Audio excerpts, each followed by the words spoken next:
Welcome back. आज मेरा जो पोजीशन है ये है स्टॉक्स एम्फेसिस लिमिटेड।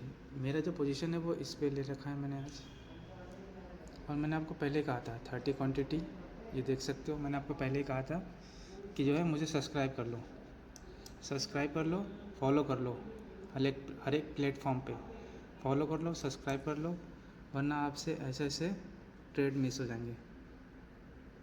देखो 30 क्वांटिटी, मेरे जो कैपिटल है 20,000, मैंने उसमें जितने भी क्वांटिटी आते हैं मैं उसी से ट्रेड करता हूँ। ये मैंने जो है पोजीशन अपना बना रखा है। पोजीशन मैंने बना रखा है इस वाले जोन पे।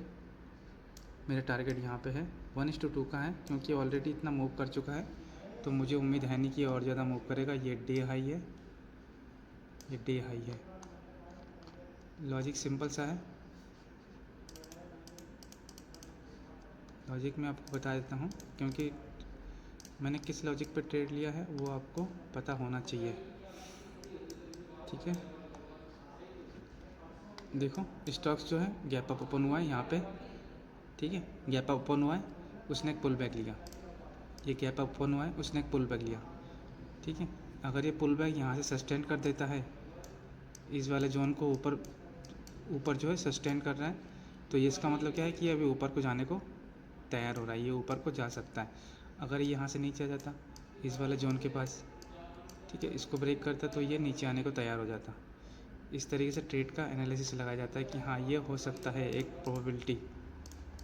ठीक है, मैं आपको रिमूव करके दिखाता हूँ।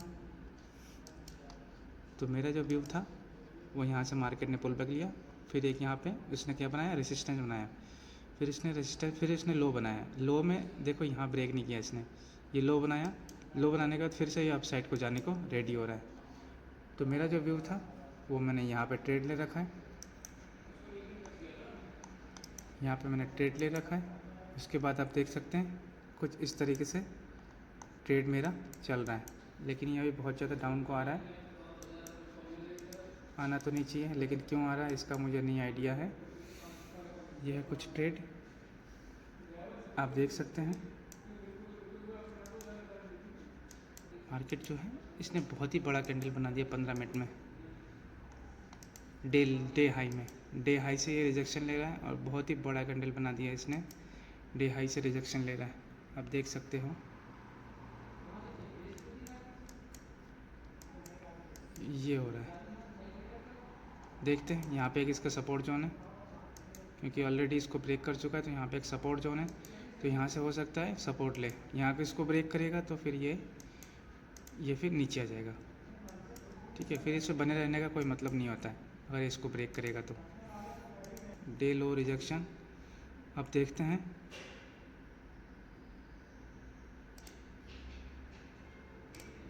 अपना एसएल जो है कॉस्ट टू कॉस्ट लगा रखा है, ये रहा कुछ एसएल मेरा। ये डे लो, इस कैंडल का जो लो है उससे मैंने लगा रखा है। ये जो सपोर्ट एरिया है, सपोर्ट एरिया के नीचे मैंने लगा रखा है। इसको ब्रेक करता है तो फिर कोई मतलब नहीं होता इस ट्रेड में बने रहने का। तो चलिए मैं अपडेट करता हूँ आपको कैसा क्या होता है। अब आप देखो यहाँ जो है बायर ने सेलर को बीट कर दिया है। ठीक है, देख सकते हो ये जो कैंडल रेड बन रहा था वो अब ग्रीन बनना स्टार्ट हो गया, क्योंकि यहाँ से सेलर डे हाई पे सेलर बैठे हुए थे, सेलर इसको सेल करने में लगे हुए थे। उसके बाद जो है बायर ने यहाँ से बाइंग किया और बाइंग ने पूरा सेलर को बाहर कर दिया, पूरे सेलर को जो है बायर ने बाहर कर दिया। अब मार्केट जो है पूरे बायर के कंट्रोल में। ऐसे पता लगता है मार्केट की साइकोलॉजी। ठीक है, ये जो है पूरे मार्केट जो है यहाँ से जो है सेलर को क्या कर चुके हैं, आउट कर चुके हैं। इस वाले जोन से सेलर को आउट कर चुके कौन, बायर। ठीक है, अब यहाँ पे सेलर बैठे हुए, ये क्यों कह रहा हूँ, देखो यहाँ पे अब यहाँ पे सेलर बैठे हुए, अगर आप देख पा रहे हो तो यहाँ पे सेलर बैठे हुए। ठीक है, एक सेलर यहाँ बैठे हुए और एक सेलर यहाँ बैठे हुए। ठीक है, यहाँ पे जो है मेन सेलर है, उससे पहले इसको एग्ज़िट करना है, इसलिए मैंने 1:2 का लगा रखा है। तो देखते हैं कैसा रहता है, क्योंकि मुझे पता था कि ये बाइंग जोन है। यहाँ से अगर इसको ब्रेक करता है तो फिर ये नीचे आ जाएगा, तो यहाँ से इसने ब्रेक नहीं किया, यहीं से ही सपोर्ट लिया, ठीक है। ये होता है साइकोलॉजी। अगर आप अपने प्राइस एक्शन को टाइम देंगे, टाइम बिताएंगे, तो आप समझ सकते हैं कि क्या चीज़ हो रहा है, क्या चीज़ नहीं हो रहा, आप समझ पाएंगे। देखो यहीं से ही बाइंग आया और यहाँ से जो बायर है सेलर को उसने बाहर कर दिया, बाहर करते मार्केट जो है बाहर के कंट्रोल में आ गया। लेकिन अब ये देखना पड़ेगा कि हमको यहाँ पे ये वाला जो हडल है इसको फेस कैसा करता है। इसको फेस करने के बाद ये यहाँ तक पहुँचता है कि नहीं, 1:2 का रिस्क रिवॉर्ड रेशियो मुझे देता है कि नहीं देता है, ये चीज़ मुझे देखना पड़ेगा, ठीक है। तो चलिए मैं फिर से आपको अपडेट करता हूँ। फिर से देखो जहाँ मैंने मार्क कर रखा था, ये देखो यहाँ मैं मार्क कर रखा था, यहीं से दोबारा से सेलिंग आ रहा है, ठीक है। आपको इस तरीके से पता लगाना है कि सेलर कहाँ बैठे हुए हैं, बायर कहाँ बैठे हुए हैं, कहाँ पे रेजिस्टेंस जोन है, कहाँ पे सपोर्ट जोन है। आपको ये फाइंड आउट करना है। जब तक आप फाइंड आउट नहीं करना सीखेंगे तब तक कुछ नहीं हो सकता। आपको इस तरीके से फाइंड आउट करना है। देखो जैसे मैंने फाइंड आउट कर रखा है, यहाँ मैंने फाइंड आउट कर रखा है, तो यहीं से ही सेलिंग आ रहा है। जब तक ये इसको ब्रेक नहीं करेगा मेरे टारगेट तक नहीं पहुँचेगा। इसको ब्रेक करेगा, यहाँ पे जो सेलर बैठे हुए हैं सेलर को बाहर निकालेगा, उसके बाद जाके यहाँ पे पोजीशन तक पहुँचेगा मेरे, ठीक है, मेरे टारगेट तक पहुँचेगा। तो इस तरीके से आपको फाइंड आउट करना है। अब आप देख सकते हैं ये जो रेजिस्टेंस था इसका, देखो जितने भी ये सेलर एरिया है, देखो यहाँ से सेलर एरिया को सेलर बायर ने जो है बाहर कर दिया। यहाँ से भी देखो इसने जो है बाहर कर दिया है, ठीक है। अब जो है टारगेट तक इसको आराम से पहुँच जाना चाहिए। मार्केट में क्या होगा ये कोई नहीं जानता, एक प्रोबेबिलिटी होता है कि हाँ ये हो सकता है, ये हो सकता है, ठीक है। लेकिन क्या होगा कोई नहीं जानता। आपको एक आइडिया से चलना होता है, अपने एक्सपीरियंस के बेसिस पे। यहाँ पे जो सेलर बैठे हुए थे जो सेलर थे यहाँ पे, वो सेलर क्या हो गए, बाहर हो गए, ठीक है। उनको जो है बायर ने बाहर कर दिया है। अब जब मार्केट दोबारा से बायर के कंट्रोल में है तो मार्केट को फिर ऊपर जाना चाहिए, ठीक है। साइकोलॉजी ऐसे ही काम करता है। फिर मार्केट को क्या, बायर के कंट्रोल में, तो बायर को उसको ऊपर लेके जाना चाहिए, ठीक है। सिंपल साइकोलॉजी का आप देख सकते हो। ये रहा टारगेट, मैंने जो है बहुत पहले लगा रखा था, इसको बहुत टाइम हो गया, आप देख सकते हैं।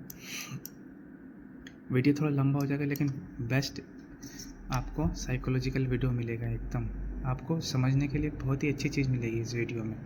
टारगेट हिट करना, प्रॉफिट लॉस एक अलग मैटर होता है, इससे कोई लेना देना नहीं होना चाहिए, ओके। लेकिन जो आपको सीखने को मिलेगा वो चीज़ इम्पोर्टेंट है, वही आपको आगे काम आएगा। इस चीज़ का आप ध्यान रखना। जो ट्रेलिंग एसएल है, ट्रेलिंग एसएल लगा रखा है क्योंकि रीज़न बताता हूँ। पहले ट्रेलिंग एसएल को हिट होने दो, उसके बाद मैं रीज़न बताता हूँ आपको ट्रेलिंग एसएल लगाना क्यों ज़रूरी है। ये मैंने ट्रेलिंग एसएल लगा रखा है इस 15 मिनट के कैंडल के लो पे। आप देखते हैं अगर जाना होगा तो इसको यहीं से चला जाएगा, अदरवाइज़ ये रिजेक्शन ले रहा है उसी एरिया से, जो एरिया मैंने मार्क कर रखा था उसी एरिया से ये रिजेक्शन ले रहा है। ट्रेलिंग एसएल लगाने का क्या मतलब है मेरे को, मैं देखो समझा रहा हूँ आपको। देखो यहाँ से मार्केट 1 वे में बुलिश जा रहा है, कहीं ना कहीं से इसको एक पुल बैक लेना है, ठीक है। देखो 1 वे में बुलिश में जा रहा है, कहीं ना कहीं से एक पुल बैक लेना है इसको, फिर जाके दोबारा फिर अप साइड को निकलेगा, तो वो मेरे कॉस्ट टू कॉस्ट आ जाएगा। उसके बाद अगर ये दोबारा से अप ट्रेंड को नहीं निकला तो मेरा जो कॉस्ट टू कॉस्ट ट्रेलिंग वो है तो वो हिट हो जाएगा। उससे अच्छा ट्रेलिंग ऐसे लगा के रखो। पुल बैक जब लेना होगा, कहाँ से पुल बैक लेगा आपको नहीं आइडिया होता है, तो ट्रेलिंग ऐसे लगा के रखो, ठीक है। और मेरा जो कैपिटल था वो 25,000 के अराउंड में मूव कर रहा था, तो उसमें जो है एक ब्रेक लगेगा जिसकी वजह से थोड़ा सा इंक्रीमेंट होगा, इसीलिए मैंने जो है ट्रेलिंग ऐसा लगा रखा है। अगर इसको जाना होगा तो यहीं से चला जाएगा, अदरवाइज़ ये एक पुल बैक लेने के लिए नीचे तक आ सकता है। कहाँ तक आ सकता है आपको नहीं आइडिया है।